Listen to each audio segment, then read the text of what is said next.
ഓപ്പറേറ്റേഴ്സും നാട്ടുകാരൊക്കെ കൂടി നിന്ന് ഒരു മിനിമം ഒരു 2-3 മണിക്കൂറെങ്കിലും കളഞ്ഞിട്ടുണ്ട്. അത്രയും ടൈം വേസ്റ്റ് ആക്കാനും വേണ്ടും എന്ത് മൈര ഇയാൾ അവിടെ പോയി പറഞ്ഞതെന്നൊന്ന് പറയിക്കാവോ ഇയാളെ കൊണ്ട്? നാണം ഉളുപ്പും ഇല്ലാത്തവനൊക്കെ ഇറങ്ങിയേക്കോ തുണി ഓരോ വേഷം ചുറ്റിക്കൊണ്ട് നാണം ഉണ്ടോ ഇയാൾക്ക്? അവരൊക്കെ ഇയാളോട് എന്താ പറഞ്ഞേ? കുറെ പട്ടാളക്കാരാണ് ഈ ഇയാളോട് സംസാരിക്കുന്നു. ഇത് കേട്ട ഒരു കേരളാണ് ശരിയാ വരുന്നതെങ്കിൽ കുഴപ്പമില്ല. ഇമാതിരി വേഷം കെട്ടി നടക്കുന്ന ഏതോ പട്ടാള സിനിമയിൽ അഭിനയിച്ചവനെ പിടിച്ച് ഈ നാട് നശിച്ചൊരു നാടായതുകൊണ്ട് ഇപ്പൊ പട്ടാളക്കാരുടെ ഗതികേട് എന്ന് പറയുന്ന പോലെ ഒരു അവസ്ഥയാണ് ഇപ്പൊ കണ്ടേക്കുന്നത്. മോഹൻലാൽ നാണോ മാനോ ഉളുപ്പും ഇല്ലാത്തൊരു മനുഷ്യനായതുകൊണ്ട് ചെയ്യുന്നതാ. അതിനെ പ്രോത്സാഹിപ്പിക്കേണ്ട ആവശ്യം പട്ടാളത്തിന് എന്താണ്? കുറച്ച് കാലങ്ങളായിട്ട് ഞങ്ങളുടെ സിനിമയിലെ നടീനടന്മാരെ പല രീതിയിൽ അധിക്ഷേപിക്കുകയും അല്ലെങ്കിൽ സിനിമയെ തന്നെ പല രീതിയിൽ അധിക്ഷേപിച്ചുകൊണ്ട് ഒരുപാട് യൂട്യൂബർമാരെന്ന് പറയുന്ന ആളുകൾ ഒരു വ്യക്തമായ ഒരു അഡ്രസ്സോ അല്ലെങ്കിൽ വ്യക്തമായ ഒരു ചാനലോ അങ്ങനെ ഒന്നും ഇല്ലാതെ വെറും ഒരു വ്യക്തി വന്നിട്ട് ഞങ്ങളെ വ്യക്തിപരമായി അധിക്ഷേപിക്കുന്ന ഒരു പ്രവണത. ചങ്ങായിമാരെ, ഇന്ന് സോഷ്യൽ മീഡിയയിൽ കൂടുതലായി കണ്ട പോസ്റ്ററാണ് നമ്മുടെ ചെകുത്തൻ അഥവാ അജു അലക്സ് എന്ന് പറയുന്ന യൂട്യൂബറെ അറസ്റ്റ് ചെയ്തു എന്നൊക്കെ പറഞ്ഞിട്ട് ഈ പറയുന്ന സെല്ലിനുള്ളിൽ കിടക്കുന്ന ഫോട്ടോസൊക്കെ വെച്ചിട്ട് പല സോഷ്യൽ മീഡിയ ന്യൂസ് ചാനലുകളുടെ പോസ്റ്റുകൾ കണ്ടത് അങ്ങനെയാണ്. ചില പോസ്റ്റുകൾ നമുക്ക് വായിച്ചു നോക്കാം. ഒക്കെ ഒരേപോലെ തന്നെ ചെകുത്താൻ ഈ പറയുന്ന ലാലേട്ടനെ അപകീർത്തിപ്പെടുത്താൻ ശ്രമിച്ചു, മോശപ്പെടുത്താൻ ശ്രമിച്ചു, അപമാനിക്കാൻ ശ്രമിച്ചു എന്നൊക്കെ പറഞ്ഞിട്ട് തന്നെയാണ് പോസ്റ്ററുകൾ ഇപ്പൊ സൈഡിൽ ഞാൻ വെക്കുന്നുണ്ട്. ഇങ്ങനെ ഒരുപാട് പോസ്റ്ററുകൾ ഞാനിന്ന് കാണാനിടയുണ്ടായിരുന്നു.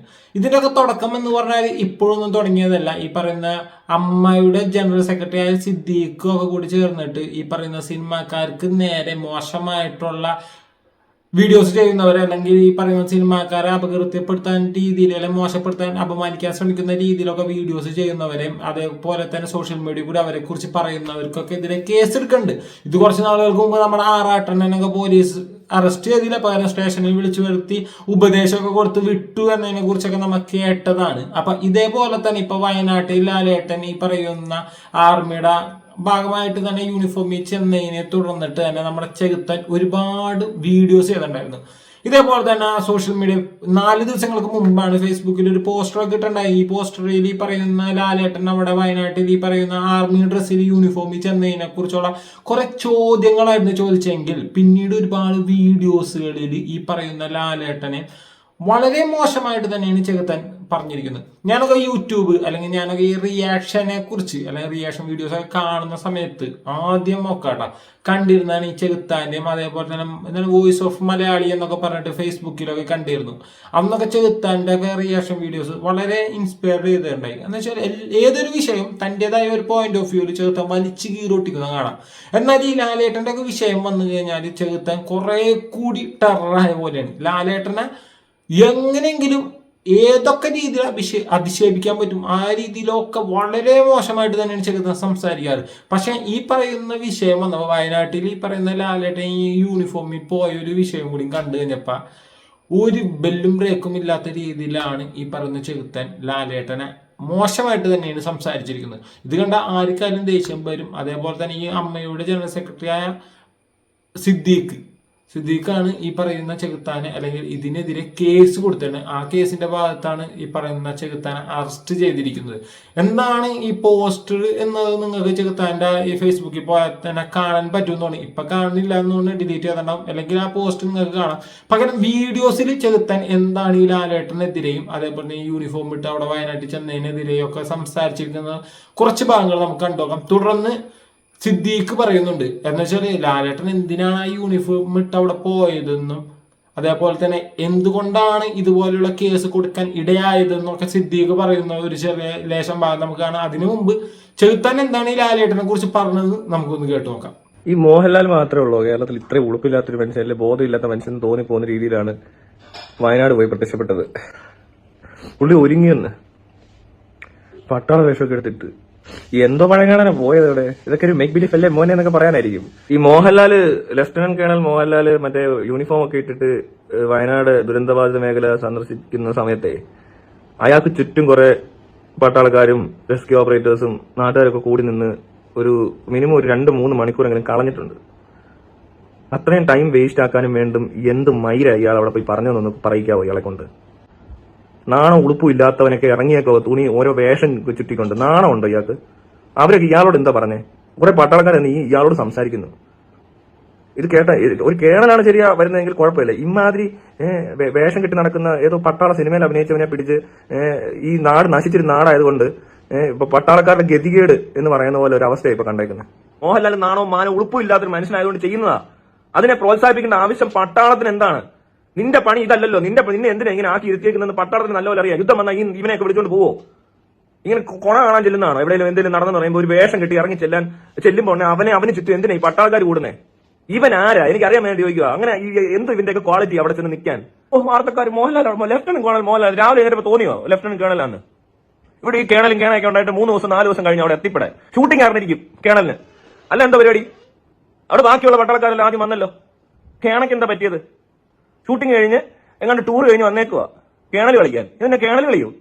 ഉളുപ്പില്ലാത്തവനാന്നേ. അയാളൊക്കെ പറയുന്ന കേട്ടിട്ട് നിങ്ങളാലും ഇവനെയൊക്കെ ചുറ്റും കിടന്ന് കറങ്ങോ? പട്ടാളക്കാർക്ക് നാണമാകുന്നില്ലേ? ഒരു ഉത്തരവാദിത്തപ്പെട്ട ജോലി ചെയ്യുന്നതിനിടയിലാണോ ഇങ്ങനത്തെ പോക്കിത്തരം കാണിക്കുന്നത്? തെണ്ടിത്തരമല്ലേ കാണിച്ചത്? അതിനുള്ള ബുദ്ധി അയാൾക്കില്ല. ആ മനുഷ്യൻ അതിനുള്ള ബുദ്ധിയും ബോധവും വെളിവും ഇല്ലാത്തൊരു മഹാമണ്ടൻ. അയാൾ കാണിക്കട്ടെ എന്തെങ്കിലും മണ്ടൻ. അയാൾ ഒരു ദിവസം എന്തോരം മണ്ടനം കാണിക്കുന്ന അറിയാത്തൊരു മനുഷ്യനാ. പിടിച്ചു കയറ്റിയാണ്ടൊക്കെ ആക്കി നിർത്തിയെന്ന് പറഞ്ഞുകൊണ്ട് ഇറങ്ങിയേക്കോ രാവിലെ ഒരുങ്ങി കെട്ടി. ഈ കഴിഞ്ഞ 3 ദിവസം പോകാറുന്നത് ഇയാളുടെ തയ്പ്പിച്ച് കിട്ടിയില്ല കേട്ടോ തുണി. അതുകൊണ്ടാ ആ പട്ടാള വേഷം ഇയാളുടെ സൈസിനൊത്തില്ല. മനസ്സിലായോ? കേട്ടില്ലേ? ഇതൊക്കെയാണ് സത്യം പറഞ്ഞ ചെകുത്താൻ ഈ വിഷയത്തിൽ സംസാരിച്ചിരിക്കുന്നത്. ലാലേട്ടനെ അപമാനിച്ചു, അപകീർത്തിപ്പെടുത്തി എന്ന് മാത്രമല്ല ഇപ്പൊ പറയുന്നത്, ആർമിയെ കൂടി മോശമായിട്ട് അല്ലെങ്കിൽ അപകീർത്തിപ്പെടുന്ന രീതിയിൽ വീഡിയോസ് ചെയ്തു, പോസ്റ്റർ ഇട്ടു എന്ന രീതിയിലൊക്കെ കൂടിയാണ് കേസ് എടുത്തേക്കണമെന്ന് പറയുന്നു. അധിക ദിവസം കിടക്കേണ്ടി വരില്ല, ചിലപ്പോൾ പെട്ടെന്ന് തന്നെ ഇറങ്ങാണ്ടാവും, ഇറക്കുകയും ചെയ്യും. എന്നാൽ പോലും അറസ്റ്റ് ചെയ്തുകൊണ്ട് സോഷ്യൽ മീഡിയ അല്ലെങ്കിൽ പറയുന്ന ന്യൂസ് ചാനലുകളൊക്കെ നല്ല രീതിയിൽ തന്നെ ഇത് ആഘോഷിക്കുന്ന പോലെ തന്നെ നല്ല രീതിയിൽ തന്നെ ഇതിനെക്കുറിച്ചുള്ള ചർച്ചകളും വാർത്തകളൊക്കെ വരുന്നുണ്ട്. പല യൂട്യൂബ് ചാനലുകളിൽ ഇപ്പൊ ഇതിനെക്കുറിച്ചുള്ള വീഡിയോസ് ചെയ്യുന്നതും കാണാറുണ്ട്. സത്യം പറഞ്ഞാൽ ചെകുത്താൻ പറയുന്ന കുറെ കാര്യങ്ങളില്ലേ, നമ്മൾ ശ്രദ്ധിച്ചു കഴിഞ്ഞാൽ ചിന്തിച്ചു കഴിഞ്ഞാൽ ഇതൊക്കെ ശരിയാണ് എന്ന് നമുക്ക് തോന്നും. കാരണം ആള് പറയുന്ന പല കാര്യത്തിനും കഴമ്പുണ്ട്. എന്നാൽ ഈ പറയുന്ന ഒരു വേ ഓഫ് അതിന്റെ കുറച്ച് പ്രശ്നങ്ങളുണ്ട്.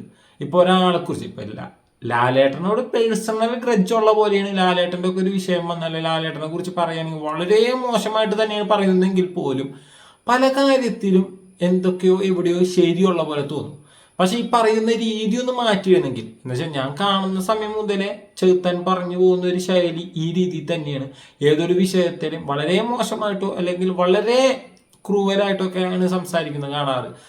അടച്ചാക്ഷേപിച്ച് തന്നെ പറയുള്ളൂ. അത് മാറ്റിയിട്ട് പകരം എന്താണ് താൻ പറയാൻ പോകുന്നത്, അത് എങ്ങനെ പ്രേക്ഷകരിലേക്ക് എത്തണം എന്ന രീതിയിലൊക്കെയാണ് പറഞ്ഞിരുന്നെങ്കിൽ ഈ വിഷയം ഒരുപാട് പേര് ചിന്തിക്കുന്ന കാര്യങ്ങളാണ്. ഇപ്പൊ ഇതിന്റെ കമന്റ് ബോക്സ് ഒക്കെ നോക്കിക്കഴിഞ്ഞാൽ ഈ പറയുന്ന ചെകുത്താൻ ചെയ്തിരുന്ന വീഡിയോസിന്റെ കമന്റ് ബോക്സിലൊക്കെ ചെന്ന് കഴിഞ്ഞാൽ അതിലൊരു 10-60% ആൾക്കാരൊക്കെ ഈ പറയുന്ന എഗ്രി ചെയ്തിട്ടുണ്ട്. എന്നാൽ ഈ പറയുന്ന രീതിയിലുള്ള പ്രശ്നങ്ങളുണ്ട്. മനസ്സിലായില്ലേ? പിന്നെ എന്തുകൊണ്ടാണ് ലാലേട്ടൻ യൂണിഫോമിൽ പോയെന്നും അവിടെ മറ്റുള്ള നടന്മാർക്ക് അല്ലെങ്കിൽ മറ്റുള്ള നടന്മാരൊന്നും അവിടെ കാണാത്തതിന്റെ കാരണം ഇപ്പൊ നമ്മുടെ ടോവിനോ തോമസ് എന്നൊക്കെ പറഞ്ഞ ഇതുപോലെ വിഷയങ്ങളൊക്കെ വന്നതിന് അവിടെ ചെല്ലുന്ന വ്യക്തികളാണ്. ബാക്കി പല നടന്മാരും അങ്ങനെയാണ്. ഇങ്ങനെയുള്ള വിഷയങ്ങളൊക്കെ വരുമ്പോൾ അവിടെ ഇറങ്ങിച്ചെന്ന് സഹായിക്കാൻ നിൽക്കുന്നു, അല്ലെങ്കിൽ അവിടെ വെറുതെ സന്ദർശിക്കാനെങ്കിലും പോകണം നമ്മൾ കാണാറുണ്ട്. പക്ഷെ വയനാട്ടിൽ ഈ ഒരു പ്രശ്നം വന്നപ്പോൾ അല്ലെങ്കിൽ ഇത്രയും വലിയൊരു ദുരന്തം വന്നിട്ടും അവിടെ മറ്റൊരു നടന്മാരെയോ അല്ലെങ്കിൽ മറ്റുള്ള ആൾക്കാരൊന്നും കാണാൻ കഴിഞ്ഞിട്ടില്ല.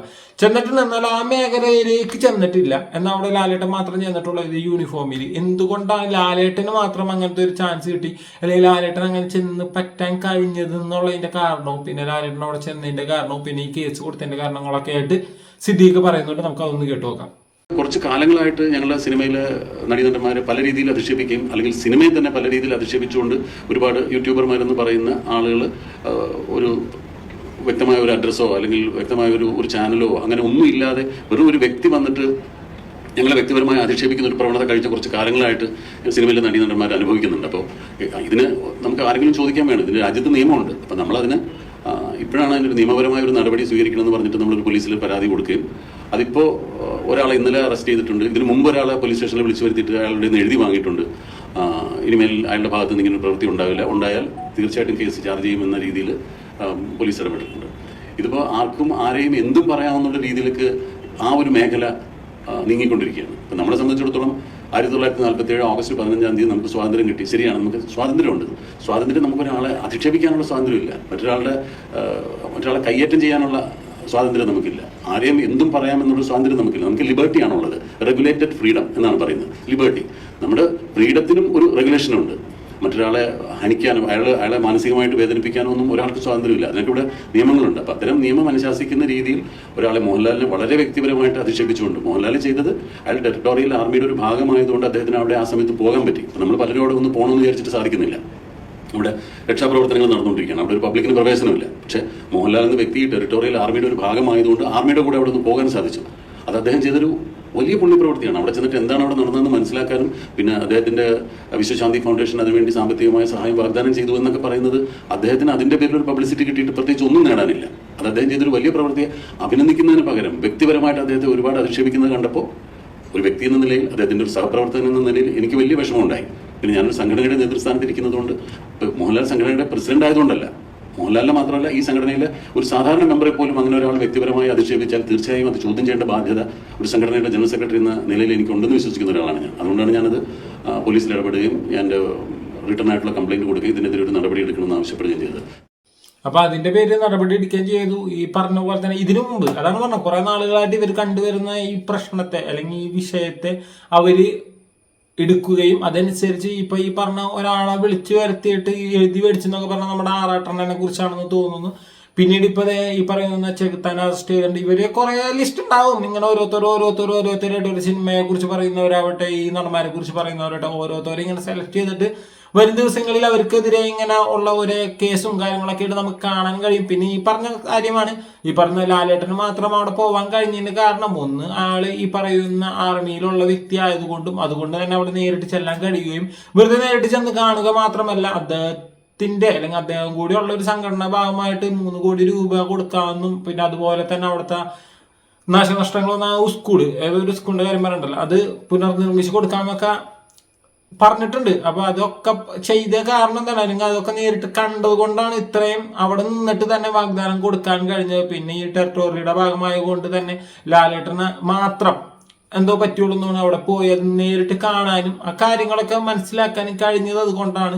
പിന്നെ അതിനിടയിൽ ചിലർ പോയിട്ട് സെൽഫി ഒക്കെ എടുക്കാൻ വേണ്ടിയിരുന്നു. അതൊക്കെ ചോദ്യം ചെയ്യുന്നത് നല്ല കാര്യം തന്നെ. കാരണം ഇത്രയും വലിയൊരു ഭൂകമ്പം അല്ലെങ്കിൽ ഇത്രയും വലിയൊരു ദുരന്തം നടന്ന സ്ഥലത്ത് നിന്നിട്ട് നമ്മുടെ മേജർ രവി സാറൊക്കെ ചെന്നിട്ട് ഫോട്ടോ എടുക്കണം, സെൽഫി എടുക്കണം. ലാലേട്ടൻ അവിടെ നിൽക്കുന്നൊക്കെ സെൽഫി എടുക്കുന്നതിന്റെ ഒക്കെ ഫോട്ടോസ് സോഷ്യൽ മീഡിയ കണ്ടിരുന്നു. അതൊക്കെ ചോദ്യം ചെയ്യേണ്ട കാര്യം തന്നെ. കാരണം ഇത്ര വലിയൊരു ദുരന്തം നിന്നിട്ട് അവിടെ സെൽഫി എടുക്കാൻ ചെല്ലുന്നൊന്നും അത്ര വലിയ ശരിയല്ല. പിന്നെ ഈ പറയുന്ന മേജർ രവി എന്ന് പറയുന്ന വ്യക്തി യൂണിഫോം ഇട്ടതിനെ ചോദ്യം ചെയ്യേണ്ടായിരുന്നു. അപ്പൊ അതിനെ കുറിച്ചൊക്കെ അദ്ദേഹം തന്നെ വന്നിട്ട് ഇന്റർവ്യൂ വഴി പറയുന്നുണ്ട്, തനിക്ക് ഇടാനുള്ള അവകാശമുണ്ടെന്നും ഇങ്ങനത്തെ ഒരു വിഷയം നടക്കുമ്പോൾ അവിടെ ഈ യൂണിഫോം ഇട്ട് പോവാമെന്നും സേവനങ്ങൾ ചെയ്യുമ്പോൾ ആർമിയിലുണ്ടായിരുന്ന വ്യക്തികൾക്ക് ആർമിയുടെ യൂണിഫോം ഇടുന്നതിൽ കുഴപ്പമില്ല എന്നൊക്കെ പറഞ്ഞിട്ട് വിശദീകരണമൊക്കെ ആയി വന്ന് നമ്മൾ കണ്ടതാണ്. അപ്പൊ ഇത്രേ ഉള്ളൂ. ഒരു വിഷയത്തെ ഏത് രീതിയിൽ പ്രസന്റ് ചെയ്യുമെന്നനുസരിച്ചിരിക്കും അത് ജനങ്ങളിലേക്ക് എത്തുകയും പിന്നെ അദ്ദേഹം ജനങ്ങളുടെ ഇടയിൽ എത്രത്തോളം ഇതാവും എന്നതനുസരിച്ച് ഇത് ഈ ഒരു വിഷയം ഏത് രീതിയിൽ സംസാരിക്കണം എന്നത് സത്യം പറഞ്ഞാൽ ചെലുത്താൻ അറിയില്ല. അത് ലാലേട്ടന്റെ വിഷയത്തിൽ കുറെ കൂടി ആള് വളരെ കുറെ കൂടി ഡീപ്പായിട്ട് തന്നെ ചിത്രവാദം ചെയ്യുന്നു എന്നൊക്കെ പറയില്ല, അല്ലെങ്കിൽ ആരോപണം അല്ലെങ്കിൽ മോശമായിട്ട് തന്നെ ഈ ലാലേട്ടനെ കുറിച്ച് പറയാൻ നമുക്ക് കേൾക്കാറുണ്ടാവും. കുറച്ച് ഓവറാണ്. ചിലപ്പോൾ നമുക്ക് അദ്ദേഹം പറയുന്നത് ഇഷ്ടപ്പെടാറുണ്ട്, പല വിഷയത്തിലും അദ്ദേഹം പറയുന്നതിനെ എതിർത്ത് സംസാരിക്കണം തോന്നാറുണ്ട്. എന്നിരുന്നാൽ പോലും ഇപ്പൊ അറസ്റ്റൊക്കെ ആയിട്ടുണ്ട്, ഇനി നേരെ ആവുമെന്ന് കണ്ടറിയാം. എന്നാലും ഇത്രേ ഉള്ളൂ ഇതിനെ കുറിച്ചുള്ള പറയാനായിട്ട്. കൂടുതൽ വിവരങ്ങൾ നിങ്ങൾക്ക് അറിയാമെന്നുണ്ടെങ്കിൽ കമന്റ് ചെയ്യാം. Okay, by.